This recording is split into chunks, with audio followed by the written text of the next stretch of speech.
Olá, pessoal! Olha só, vamos dar continuidade à questão dos descritores relacionados à leitura de um texto.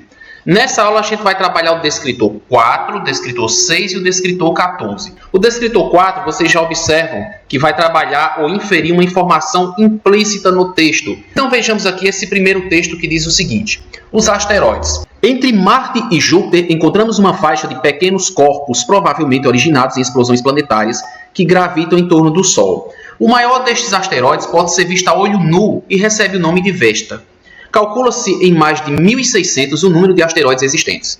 De acordo com o texto, a definição de asteroide é: letra A, corpos formados por restos de planetas. Letra B, planetas situados entre Marte e Júpiter. Letra C, a atividade de gravitar em torno do Sol. E letra D, explosões de gases existentes na Terra. Muito bem, para a gente identificar a resposta correta, nós vamos mostrar novamente o texto e o exercício. Então vamos aqui. Vocês percebam que o texto fala sobre asteroides.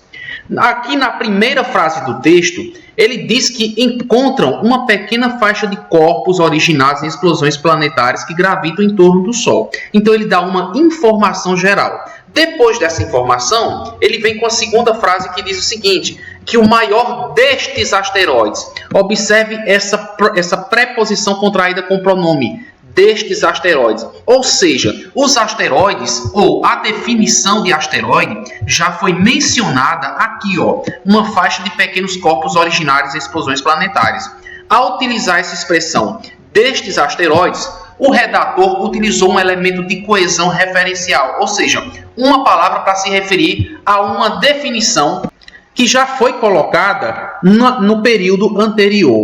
Então veja que o texto em si, ele não diz assim: os asteroides são pequenos corpos celestiais originados de explosões planetárias. Não dá uma definição ao pé da letra, mas a partir desse elemento de coesão aqui, destes asteroides, ele já explica o que são os asteroides. Então, quando a gente volta para a pergunta, a gente vai marcar como alternativa correta, com certeza, essa letra A, porque os asteroides são corpos formados por restos de planetas, embora ele não usa essa definição com essas palavras exatamente dentro do texto. Vamos a uma segunda questão para ficar mais claro, né? Olha só, agora a gente tem uma tirinha em quadrinhos do Hagar. Nessa tirinha diz o seguinte: não é justo que uma mulher trabalhe tanto com um sol desses. E aqui nós temos a consequência. Por que não faz isso à noite? Ele grita para a sua esposa, né?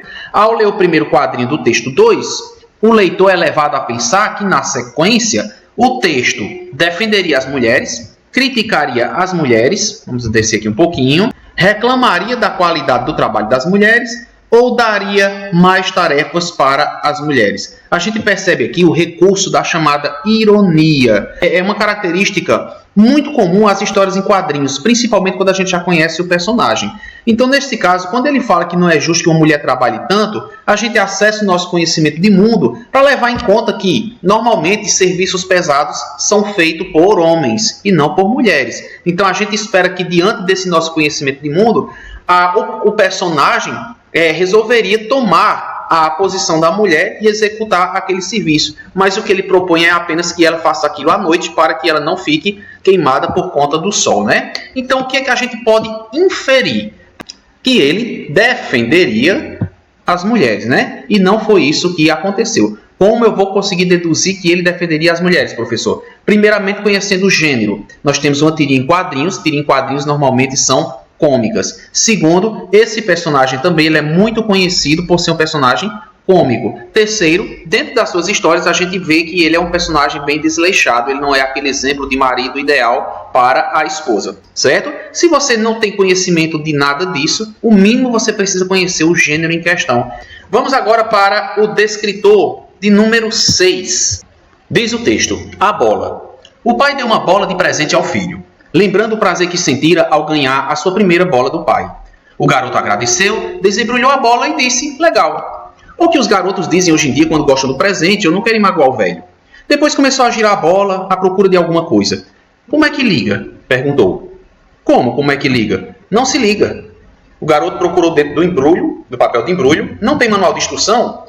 O pai começou a desanimar e a pensar que os tempos são outros. Que os tempos são decididamente outros. Não precisa manual de instrução. O que ela faz? Ela não faz nada. Você é que faz coisas com ela. O quê? Controla, chuta. Ah, então é uma bola. Claro que é uma bola. Uma bola mesmo. Você pensou que fosse o quê? Nada não. Temos o texto, temos a pergunta. O tema do texto está em... Vamos lá. Letra A. O pai começou a desanimar e a pensar que os tempos são outros. Letra B. Lembrando o prazer que sentira ao ganhar sua primeira bola do pai. Letra C. O garoto agradeceu, desembrulhou a bola. Letra D. O garoto procurou dentro do papel de embrulho. Veja que esse descritor aqui procura identificar o tema de um texto. Então, vamos entender o seguinte. Para que eu possa identificar o tema de um texto, eu preciso separar ideias primárias de ideias secundárias. Eu preciso saber onde está concentrada a maior parte das informações, porque são elas que vão me dizer qual é o tema desse texto. Ou seja, de que trata esse texto. A primeira frase diz assim: o pai deu uma bola de presente ao filho. Todo o texto se concentra no presente que o filho recebeu do pai. Sabendo dessa informação e olhando as perguntas, vejam onde está o tema do texto. A gente poderia ainda pensar que era a letra D, o garoto procurou dentro do papel de embrulho, agradeceu, etc. Mas observe que todo o texto gira em torno de um problema. O menino não sabia o que fazer com aquele presente. E aí ele pergunta como é que liga, ele pergunta se não tem manual de instrução, depois ele pergunta o que é que ela faz, depois ele conclui que é apenas uma bola de uma maneira um pouco desanimada. Então vejam que todas essas informações giram em torno de um presente que o menino recebeu, mas ele não sabia o que fazer com aquele presente. E também volta a chamar a atenção para a questão do gênero. Normalmente a gente imagina que uma criança saiba o que fazer com uma bola. Mas para fazer uma crítica a essa diferença de gerações, o autor exagerou na dose, o que é totalmente permitido dentro do gênero crônica, e colocou uma criança, um menino que não sabia para que servia uma bola. Por que ele fez isso? Para fazer uma crítica sobre essa diferença, da maneira como as crianças de hoje em dia analisam brinquedos que em gerações passadas eram supervalorizadas. Então, dentro dessa crítica aí, a gente percebe que o tema gira em torno dessa distância. Portanto, o que mais se assemelha a tudo isso que nós estamos analisando é essa letra A, pessoal. Ó, quando ele diz que o pai começou a desanimar e a pensar que os tempos são outros. Vamos aqui para a questão seguinte. Olha só, texto 4 ainda voltado para o mesmo descritor, certo? O descritor para a gente identificar o tema do texto. A Torre Eiffel de um brasileiro. Inaugurada em 1889 como parte da Exposição Mundial de Paris, a Torre Eiffel, com 324 metros de altura, se tornou um dos principais símbolos da capital francesa. A cada ano, ela recebe quase 7 milhões de visitantes. Um deles, o empresário Edson Ferrarin, se apaixonou pela estrutura a ponto de construir uma réplica. A obra custou 180 mil e reproduz as formas de arte da torre original, mas com 10% apenas de seu tamanho, o que equivale a um prédio de 11 andares. Foram usadas 1.000 peças de ferro que somam 30 mil quilos, contra 10 mil toneladas da verdadeira. A torre de Umuarama já está aberta para visitação. Qual é o tema desse texto, pessoal? É a importância da torre, a inauguração da torre, simbologia da torre, origem da torre ou réplica da torre.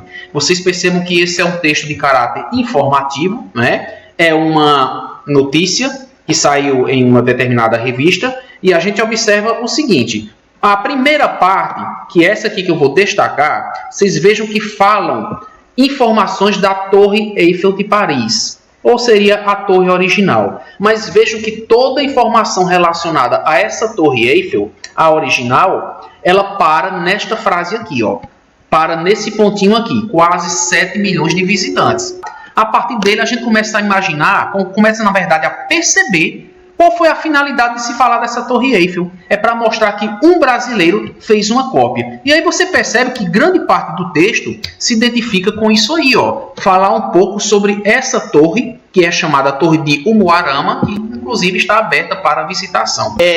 O texto fala sobre a construção de uma torre baseada em uma original. A primeira parte do texto, que é pequena, fala sobre essa Torre Eiffel de Paris. A parte maior do texto traz a informação nova, que é justamente aquela que interessa ao leitor. É a informação nova que está presente nessa segunda parte, que começa com um deles e vai até o finalzinho do texto com visitação. Portanto, o tema desse texto, gente, é a réplica da torre. Professor, mas não seria a inauguração, já que Paris tem uma torre e um brasileiro resolveu fazer a sua? Vejo que só no último período, na última frase, nós temos aqui dizendo que essa torre está aberta para visitação. Então, essa visitação ocorre a partir de uma inauguração, mas essa inauguração não toma nenhuma parte do texto.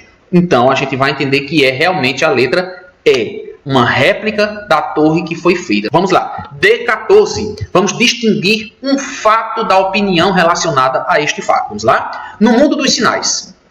Sob o sol de fogo, os mandacarus se erguem, cheios de espinho. Ulungus e aroeiras expõem seus galhos queimados e retorcidos, sem folha, sem flores, sem frutos. Sinais de seca brava, terrível. Clareia o dia. O boiadeiro toca o berrante, chamando os companheiros e o gado. Toque de saída, toque de estrada. Lá vão eles, deixando no estradão as marcas de sua passagem.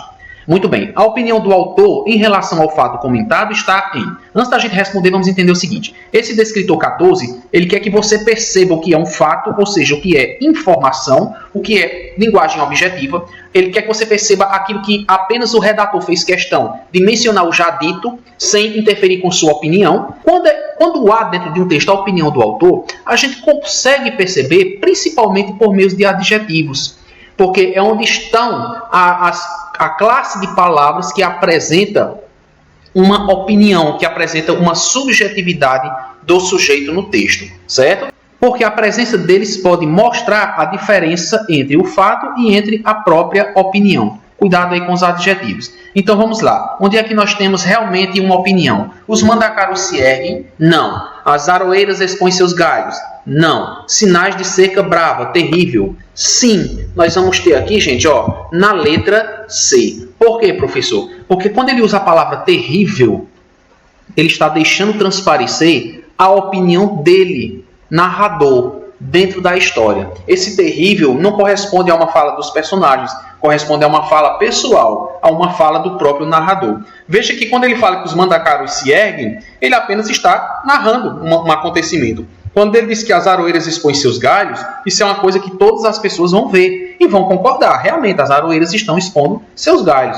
Quando ele fala toque de saída, toque de entrada, ele está mostrando aquilo que ele está vendo. E outras pessoas, se virem, se chegarem a ver, não vão duvidar também. Mas quando ele diz sinais de seca brava, terrível, esse terrível aqui já é um acréscimo dele, uma opinião do redator, em relação às demais alternativas, né, que não apresentam essa descrição. Ok, pessoal? Bom, então por hoje é isso. Esses foram os descritores que nós trabalhamos dentro da leitura. Descritor 1, descritor 3, descritor 4, 6 e 14. Voltamos na próxima aula. Tchau.